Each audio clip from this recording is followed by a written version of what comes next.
কোরবানির ঈদ চলে আসলো। গরুর মাংসের আচার বানাবো না তা কি করে হয়? আসসালামু আলাইকুম viewers, welcome to my channel best cook recipes. আজ তৈরি করে দেখাবো গরুর মাংসের আচার।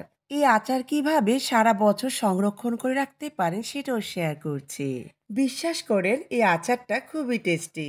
তো চলুন দেখে নেওয়া যায়। আচারের জন্য এখানে আমি 1.5 কাপের মতো গরুর মাংসের সলিড পিস নিয়েছি। মাংসগুলো এরকম ছোট করে কেটে নিয়েছি।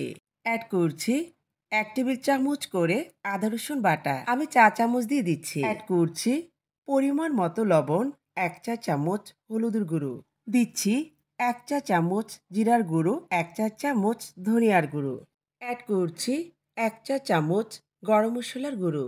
অ্যাড করছি 2.5 টেবিল চামচ লাল মরিচের গুঁড়ো। যেহেতু এটা আচার, মরিচের পরিমাণটাকে বাড়িয়ে দিতে হবে। এখন 3 টেবিল চামচ সরিষার তেল অ্যাড করছি। আচার তৈরি করতে অবশ্যই সরিষার তেল লাগে, আপনারা সবাই জানেন। এখন নেড়ে চেড়ে মিশিয়ে নিয়েছি। দিচ্ছি 1 কাপের মতো পানি। এবার ঢাকনাটা লাগিয়ে প্যানটা চুলাতে বসিয়ে দিয়েছি। দেখতেই পাচ্ছেন বন্ধুরা, একটু একটু করে কিন্তু পানি উঠতে শুরু হয়েছে। এই পানিতেই কিন্তু মাংসটা সেদ্ধ হবে। চুলার আঁচটাকে কমিয়ে মাংসটাকে সেদ্ধ করে নিচ্ছি। জাল করতে করতে দেখতেই পাচ্ছেন মাংস থেকে যে পানিটা বের হয়েছে সেটা শুকিয়ে গেছে, আর মাংসটাও সেদ্ধ হয়ে গেছে, আর দারুণ একটা কালার চলে আসছে।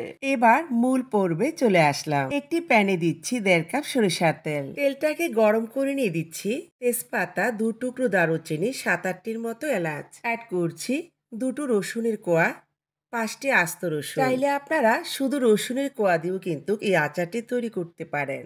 আমি দুটোই দিয়েছি। এবার নেড়ে চেড়ে রসুনগুলোকে তেলের সাথে ভেজে নিচ্ছি। ভাজতে ভাজতে যখন দেখবেন ঠিক এরকম কালার চলে আসছে, তখনই দিচ্ছি আগে থেকে রান্না করা মাংস। তারপর নেড়ে দিয়ে ভালোভাবে মিক্সড করে নিচ্ছি। আমার রেসিপি যারা ইউটিউব থেকে দেখছেন চ্যানেল সাবস্ক্রাইব করে পাশে থাকবেন, আর যারা পেজ থেকে দেখছেন পেজটিকে ফলো দিয়ে পাশে থাকবেন। ভালো লাগলে সবার মাঝে ছড়িয়ে দিবেন। এদিকে আচারের জন্য একটি স্পেশাল মশলার মিশ্রণ তৈরি করছি।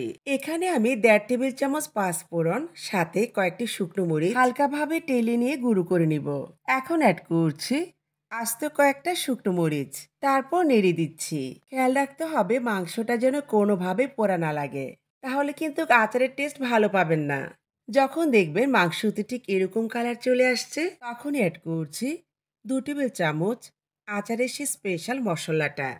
আচারটাকে দীর্ঘদিন সংরক্ষণ করে রাখার জন্য দিচ্ছি 2 টেবিল চামচ ভিনেগার।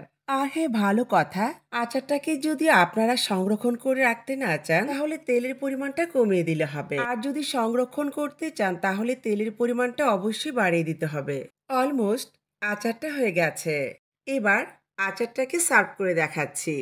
একদম ঝামেলা ছাড়াই চটজলদি তৈরি করে দেখালাম গরুর মাংসের আচার। দেখতেই পাচ্ছেন মাংসটা কতটা সফট হয়েছে। আচারটাকে বছর জুড়ে সংরক্ষণ করতে চাইলে যে কোনো কাচের বয়মে আচারটাকে নিয়ে নেবেন। তারপর মাঝে মাঝে একটু রোদ্রে দিলে হবে। আর হ্যাঁ, ভালো কথা, আচারটাকে অবশ্যই তেলের মধ্যে ডুবে রাখতে হবে, তাহলে আচারে আর ফাঙ্গাস পড়বে না। আসছে কোরবানির ঈদে, আশা করি আমার রেসিপি আপনাদের উপকারে আসবে। বেশি করে গরুর মাংসের আচার তৈরি করে রাখবেন আর বছর জুড়ে খাবেন। তো কথা আর বাড়াবো না, এবার বিদায় নিচ্ছি। আল্লাহ হাফেজ।